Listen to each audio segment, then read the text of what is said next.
प्राचीन काल में एक लड़की का जन्म राक्षस कुल में हुआ, जिसका नाम वृंदा था। दैत्यराज कालनेमी जैसे राक्षस परिवार में पैदा होने के बाद भी वृंदा भगवान विष्णु की पूजा करती थी। जब वृंदा बड़ी हुई तो उसकी शादी जलंधर नामक दैत्य से हो गई। जलंधर काफी शक्तिशाली राक्षस था, जिसका जन्म भगवान शिव के तेज के कारण समुद्र से हुआ था। बलवान होने के कारण जलंधर को दैत्यों का राजा बनाया गया। वृंदा से शादी करने के बाद जलंधर की शक्ति और पराक्रम बढ़ता ही गया। उसे किसी भी तरह से हराना मुश्किल था।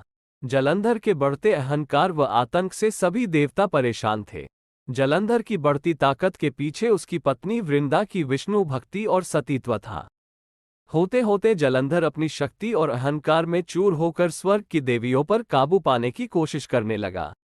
इसी दौरान एक बार उसने माता लक्ष्मी को पाने का प्रयास किया, परंतु समुद्र से जन्म लेने के कारण माता लक्ष्मी ने उसे अपना भाई बना लिया। फिर उसकी नज़र माता पार्वती पर गई और उन्हें पाने के लिए जलंधर ने मायाजाल बनाया। अपने मायाजाल से जलंधर ने शिव का रूप धारण किया और माता पार्वती के करीब जाने की कोशिश करने लगा। उसी वक्त मां पार्वती ने उसे पहचान लिया और जब तक जलंधर कुछ समझ पाता वो अदृश्य हो गई। जलंधर के इस दुर्व्यवहार से पार्वती जी को काफी गुस्सा आया और इस पूरी घटना के बारे में उन्होंने भगवान विष्णु को बताया। इधर जलंधर भगवान शिव से पार्वती जी को पाने के लिए कैलाश पर्वत पर युद्ध कर रहा था। तभी भगवान विष्णु ने जलंधर को सबक सिखाने की ठानी। सभी को पता था कि जलंधर अपनी पत्नी के पूजा पाठ और सतीत्व की वजह से ही अजेय हुआ है।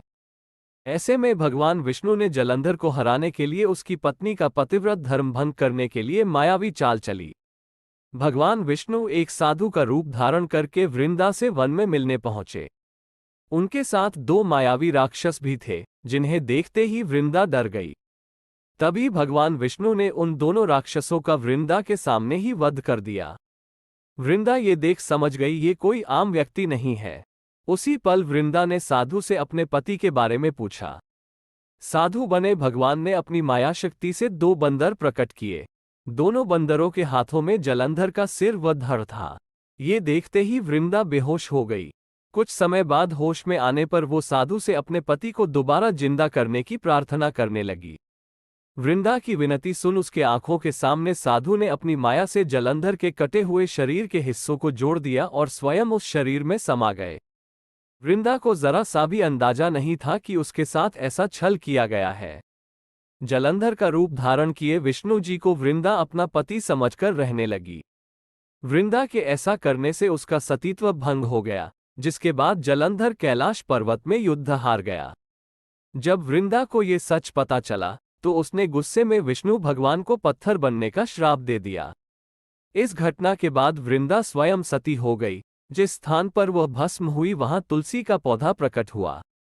विष्णु भगवान वृंदा की पति भक्ति से प्रसन्न हुए और उन्होंने कहा, हे वृंदा, तुम्हारी पति भक्ति देखने के बाद तुम मुझे प्रिय लगने लगी हो। अब सदैव तुम मेरे साथ तुलसी के रूप में रहोगी। तुम्हारे तुलसी रूप का जो भी व्यक्ति मेरे शालिग्राम के साथ विवाह कराएगा उसे 1000 गुना यश व पुण्य प्राप्त होगा। जिस भी मनुष्य के घर तुलसी का वास होगा उस घर में कभी भी असमय यमदूत नहीं आएंगे। आगे भगवान ने कहा, तुलसी के पौधे की पूजा करने वालों को गंगा व नर्मदा में स्नान करने के बराबर पुण्य प्राप्त होगा। संसार में चाहे कोई भी मनुष्य कितना भी दुष्ट क्यों न हो, कितने भी पाप क्यों न किए हो, मृत्यु के दौरान उसके मुंह में तुलसी और गंगा जल अवश्य दिया जाएगा। इससे वह अपने पापों से मुक्त होकर वैकुंठ धाम जाएगा। इसके अलावा जो व्यक्ति तुलसी व आंवला के पेड़ की छाया में पितरों का श्राद्ध करेगा उसके पितरों को मोक्ष मिलेगा। कहानी से सीख, छल, कपट या फिर अपनी शक्ति का दुरुपयोग करने वाले व्यक्ति का विनाश होना तय है।